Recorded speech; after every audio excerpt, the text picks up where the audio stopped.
మీ మోకాల నొప్పులకు ఎటువంటి సర్జరీ లేకుండా ఎపియాన్ పెయిన్ క్లినిక్ అందిస్తున్న అత్యాధునిక చికిత్స. ఇప్పుడు ఈ మధ్య కాలంలో ఇది అంటే భయపెట్టే విధంగా 5.7 5.6 ఉండాలి HbA1c ఈ నంబర్లు చెప్తున్నాం. అవును. చాలా మంది సడన్ గా మొన్న క్యాజువల్ గా నేను మొన్న షుగర్ టెస్ట్ చేయించాను 9 ఉంది అంటారు 10 ఉంది అంటారు. అవునండి. 9-10 ఏమిటి అసలు 5.7 కొంచెం 5.9కి వెళ్తేనే కంగారు పడిపోయే బ్యాచ్ ఒకళ్ళు ఉంటే అవునండి. ఈ బ్యాచ్ వీళ్ళని ఏమంటారు, వీళ్ళకి ఏం కాదు కదా మరి. కాదు అంటే అప్పటికేవయ్యి ఉండదు, అది కానీ అంత అన్కంట్రోల్డ్ షుగర్స్ ఉన్నప్పుడు అంటే 9 అంటే స్ట్రిక్ట్లీ షుగర్ కంట్రోల్లో లేదు అని అర్థం. HbA1c 9 ఉంటే సో వీళ్ళకి ఎండ్ ఆర్గన్స్ కళ్ళల్లో కానివ్వండి, from ice top to toe మనం అనుకున్నాం కదా, ప్రతి ఒక్క ఆర్గన్ ఇన్సైడ్ కనిపించకుండా మైక్రోస్కోపిక్ చేంజెస్ అనేవి ఖచ్చితంగా మొదలైపోయి ఉంటాయి.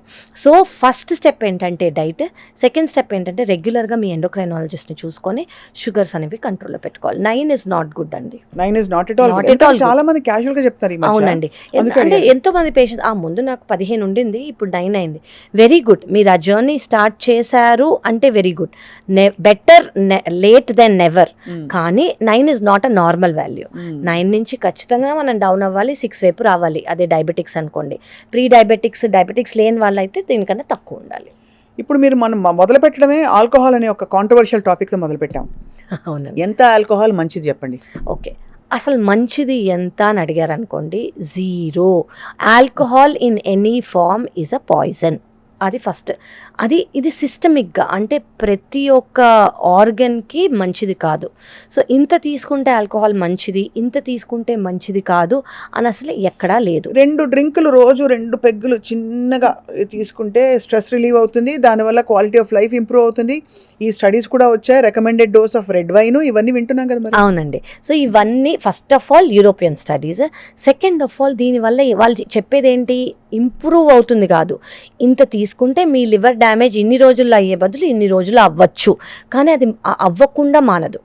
సో జస్ట్ ప్రతి వాళ్ళకి అంటే ఎవరికి ఎక్కువ ప్రీడిస్పోజిషన్ ఉంది అంటే ఒకవేళ జెనెటిక్ ఫ్యాక్టర్స్ ఉంటాయి, అంటే ఫ్యామిలీ హిస్టరీ ఉంది అనుకోండి, ప్లస్ వాళ్ళ లైఫ్ స్టైల్ అనేది ఎలా ఉంది, వాళ్ళ ఆహారం అనేది ఎలా ఉంది, వాళ్ళ స్లీప్ అనేది ఎలా ఉంది, ఎస్పెషలీ వాళ్ళు ఎంత తీసుకుంటున్నారు, ఎన్ని ఏళ్ళగా తీసుకుంటున్నారు, ఇది చాలా ఇంపార్టెంట్. కొంతమంది నేను రెగ్యులర్గా తీసుకోను, వారానికి ఒకసారి తీసుకుంటాను లేదా నెలకు ఒకసారి తీసుకుంటాను అని అంటారు, కానీ బింజ్ డ్రింకింగ్ చేస్తారు. బింజ్ డ్రింకింగ్ అంటే ఏంటి, ఒక గివెన్ టైంలో 4 డ్రింక్స్ కన్నా ఎక్కువ తీసుకోవటం. అదొక స్టేటస్ సింబల్, నేను ఎక్కువ తీసుకుంటాను కానీ జస్ట్ వన్స్ అ మంత్ తీసుకుంటాను అని. Not even 1% of alcohol is good.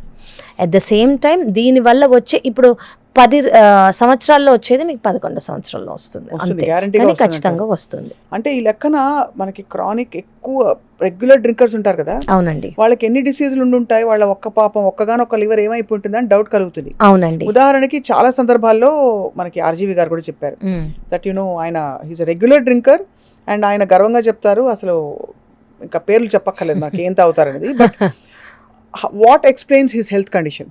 So అంటే ఆయనకి ఏమి లేదు, లివర్ డిసీజ్ ఉన్నట్టు మనకి నిర్ధారణ కాలేదు, ఏ సిమ్టమ్స్ కనిపించలే, ఆయన బతికే ఉన్నాడు, పైగా ఇంకా కవ్విస్తూ అనే కొట్టిన చావని పావులాగా ఆయన కొత్త అవతారాల్లో కనిపిస్తారు.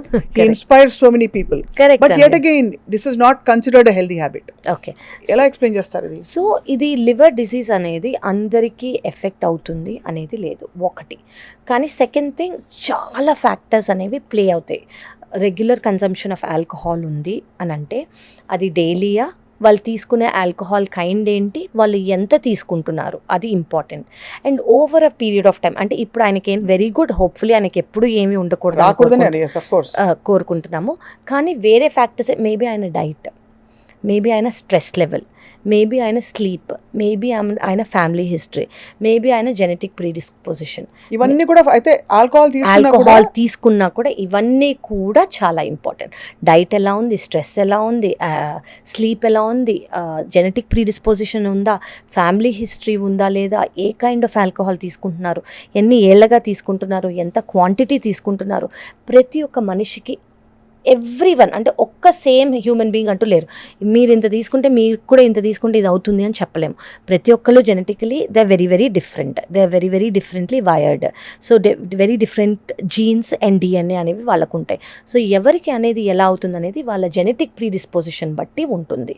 అండ్ వాళ్ళు ఎన్ని ఏళ్ళగా తీసుకుంటున్నారో, ఎలాంటి క్వాంటిటీ తీసుకుంటున్నారో అండ్ ఎంత క్వాంటిటీ తీసుకుంటున్నారు అనేది చాలా important. So quality of alcohol actually matters అంటారు మీరు. Yes. అది చాలా మందికి మీరు కొంత ఊరటనిచ్చారు. బట్ నెవర్దలెస్ అంటే ఎందుకు అడుగుతున్నానంటేనండి, బికాజ్ ఈ హార్డ్ అండ్ ఫాస్ట్ రూల్స్తో ఏమీ చేయకుండా అసలు ఎలాంటి బ్యాడ్ హ్యాబిట్స్ లేని వాళ్ళు టప్ మని సడన్ గా పోయారంటారు. జిమ్కి వెళ్ళే వాళ్ళు, అవునండి, వాళ్ళు గుండాకి చచ్చిపోయారంటారు. అవునండి. ఇంకోవైపు అన్ని జాగ్రత్తలు పాటిస్తూ యూనో ఇంకొక రకమైన సమస్య తెచ్చిపెట్టుకున్నారంటారు. అవునండి. అసలు దీనికి ఒక లాజికల్ కోహెరెంట్ పారాడైమ్ కనిపించట్లేదు. That's why I'm asking you, what are those 3 or 4 basic things అందరూ తప్పనిసరిగా చేయాల్సిందే ఏ ఫీల్డ్ లో ఉన్నారు? మీరు డైట్ లైఫ్ స్టైల్ అన్నారు. అవునండి. So for example what kind of a diet is a liver healthy diet? Okay, first బయట నుంచి ఆర్డర్ చేయడం మానేస్తే.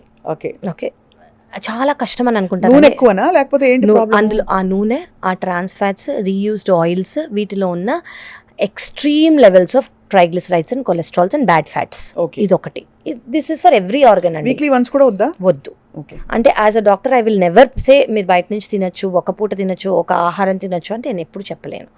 సెకండ్ థింగ్, లైఫ్ స్టైల్ అనేది చాలా important. Me stress levels, stress is extremely important అండి. Stress అందరూ ఈ ఒక్క రోజుకే చేసుకుందాం, ఈ 2 రోజులకే చేసుకుందాం, ఈ 3 రోజులకే మెంటల్ హెల్త్ బాగాలేదు.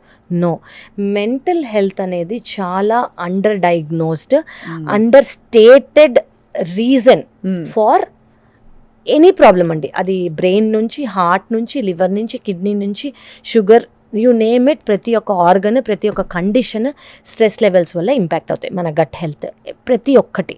Right. 4 sleep.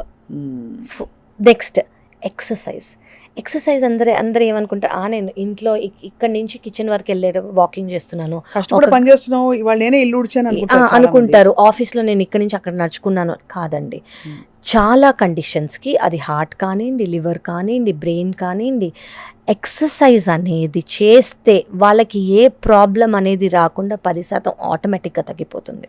So exercise does wonders, more wonders. అంటే మీరు వెయిట్ లాస్ డూ పాసిబిలీ చెప్పండి. So basic first of all అది మీ స్ట్రెస్ని రిలీజ్ చేస్తుంది, స్ట్రెస్ని తగ్గిస్తుంది, ఎండార్ఫిన్స్ని రిలీజ్ చేస్తుంది. దీనివల్ల వచ్చే హ్యాపీ హార్మోన్స్ అనేవి, యాక్చువల్లీ మనం హ్యాపీ హార్మోన్స్ని చాలా అండర్లైట్గా, చాలా తక్కువగా చేస్తాం. ఈ హ్యాపీ హార్మోన్స్ అనేవి ఇప్పుడు మనం ఏం తిన్నా కూడా నేను ఇది తిన్నాను తెలుసా అని మనం ఎంత హ్యాపీగా ఫీల్ అవుతాం కదా. ఈ గట్లోంచి రిలీజ్ అయ్యే హార్మోన్స్ డైరెక్ట్గా బ్రెయిన్కి వెళ్తాయి. మన gut, brain are directly related to each other. మనం ఏం తిన్నామో దానివల్ల మన బ్రెయిన్ ఎలా ఫీల్ అయింది, దానివల్ల మన మూడ్ ఎలా చేంజ్ అయింది అనేది చాలా డైరెక్ట్లీ రిలేటెడ్ అనమాట. ఈ మూడ్ వల్ల మన బ్లడ్ వెసల్స్ కానివ్వండి, మన బాడీలో ఫంక్షన్స్ కానివ్వండి చాలా ఇంపేర్ అయ్యి, హార్మోన్స్, ఎంజైమ్స్ ఏవైతే రిలీజ్ అవ్వాలో అవి రిలీజ్ అవ్వకుండా ఇంపేర్ అయ్యి బాడీలోనే ఉండిపోయి వాటి వల్ల వచ్చే కండిషన్స్ ఇవి. సో ఇవి ప్రతి ఒక్క ఆర్గన్స్ని ఇంపేర్ చేయొచ్చు. సో చాలామంది మీకు ఏ ఫార్మ్ ఆఫ్ ఎక్సర్సైజ్ ఇంపార్టెంట్ అనుకుంటే అది డాన్స్ ఫామ్ అనుకోవచ్చు, స్ట్రెంగ్త్ ట్రైనింగ్ అనుకోవచ్చు, బ్రిస్క్ వాకింగ్ అనుకోవచ్చు, మీకు నచ్చింది పిలాటేస్ అనుకోవచ్చు, యోగా అనుకోవచ్చు, ఇన్ ఎనీ ఫామ్ మీరు ఎలా చేసుకోవాలంటే అలా దీస్ 5 థింగ్స్ మనం బేసిక్గా చేసామనుకోండి, ఏ కండిషన్ అయినా మనం యాక్చువల్లీ మన గ్రిప్లో పెట్టుకోవచ్చు. Diet, life style, stress, sleep, exercise ఇవి మాత్రం ఖచ్చితంగా ఫాలో అవ్వాలి అందరూ. ఇప్పుడు ఈ లివర్ ఫంక్షనింగ్కి డైరెక్ట్ ఎఫెక్ట్ ఉండే మరొక అంశం గట్ హెల్త్ అంటున్నాం. అవునండి. గట్ హెల్త్కి లివర్కి అసలు ఏమన్నా ఉందా, కనెక్షన్ ఉందా? ఉంటుందండి. సో గట్ అంటే మనం అసలు ఫస్ట్ మనం గట్ అంటే ఏంటి, నార్మల్ గట్ అంటే ఏంటి, డైలీ లేవంగానే మనుషులు నార్మల్గా స్టూల్ పాస్ చేయగలగాలి.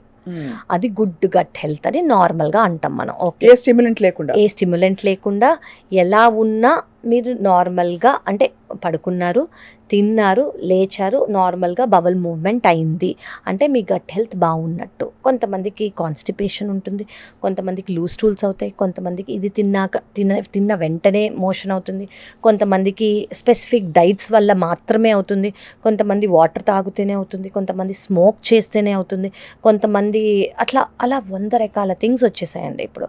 సో ఈ గట్ హెల్త్ అనేది ఇంపేర్డ్ అయ్యి చేంజ్ అయిపోతుంది. ఈ గట్ హెల్త్ అనేది నార్మల్ నార్మల్గా ఉండటం అంటే డైలీ అనేది మోషన్ లేదా బవల్ మూవ్మెంట్ అవ్వటం. ఓకే, సో ఈ గట్ హెల్త్ అంటే అసలు ఫస్ట్ గట్ అంటే ఏంటంటే మనకి ఇప్పుడు వచ్చిన let's talk about the new theory, మన బాడీలో గుడ్ బ్యాక్టీరియా ఎంత ఉన్నాయి, బ్యాడ్ బ్యాక్టీరియా ఎంత ఉన్నాయి. మన గుడ్ బ్యాక్టీరియా బేసిక్లీ మన బ్యాక్టీరియా అనేది ట్రిలియన్స్ ఆఫ్ మిలియన్స్లో ఉన్న బ్యాక్టీరియా ఇవి.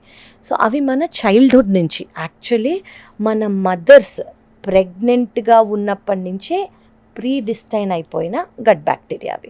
సో అది నార్మల్ డెలివరీ అయితే అంటే వెజైనల్ డెలివరీ అయితే ఎలాంటి గట్ బ్యాక్టీరియా ఉంటాయి, సిజేరియన్ సెక్షన్ అయితే ఎలాంటి బ్యాక్టీరియా ఉంటాయి, మీరు యాంటీబయాటిక్స్ తీసుకుని ఉంటే ఎలాంటి బ్యాక్టీరియా ఉంటాయి, యాంటీబయాటిక్స్ తీసుకోకపోతే ఎలాంటి బ్యాక్టీరియా ఉంటాయి, చిన్న దగ్గు జలుబు వచ్చుంటే వెంటనే ట్యాబ్లెట్స్ తీసుకుంటే ఎలాంటి బ్యాక్టీరియా ఉంటాయి, మీ డైట్ ఇంట్లో డైట్ అయితే ఎలాంటి బ్యాక్టీరియా ఉంటాయి, బయట ఆహారం అయితే ఎలాంటి, ఇదంతా everything is predestined and based on delivery, based on our lifestyle.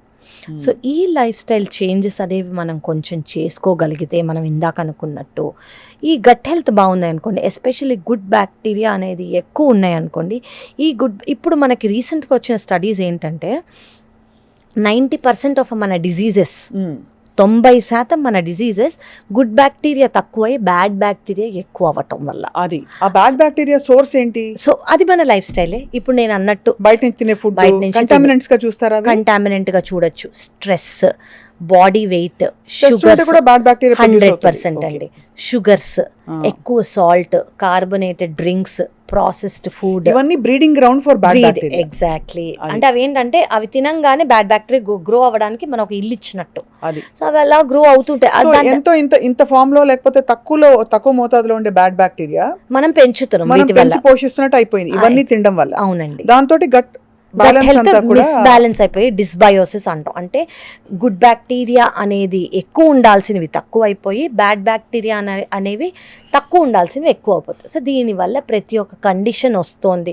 So ఇప్పుడు వచ్చిన రీసెంట్ స్టడీస్ ఏంటంటే ఎవ్రీథింగ్ ప్రతి ఒక్కటి ఈ bacteria, good bacteria, bad bacteria మీద బేస్డ్ అయ్యే ట్రీట్మెంట్ ప్రోటోకాల్, మైక్రోబయోమ్ అంటాం. Exactly, that is our gut microbiome. So దానికి లివర్ కి డైరెక్ట్ కనెక్షన్ ఉందంటున్నారు. దానికి ప్రతి ఒక్క ఆర్గన్ కి ఉందంటున్నా.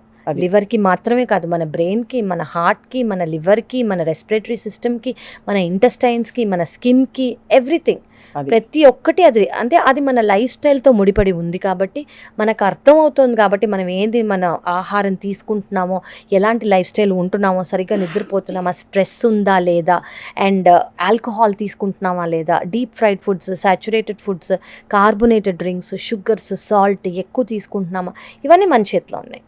ఇవనేవి మనం ఖచ్చితంగా కట్ చేసుకోగలిగితే, మనం అవి బ్యాలెన్స్ చేసుకోగలిగితే ఆటోమేటిక్గా గుడ్ బ్యాక్టీరియా మన డైట్లోంచి మనకు వచ్చేస్తుంది. అండ్ కానీ చాలా డిసర్టనింగ్ అండి. అంటే ఎందుకంటే కష్టపడి పని చేస్తాం. అవును.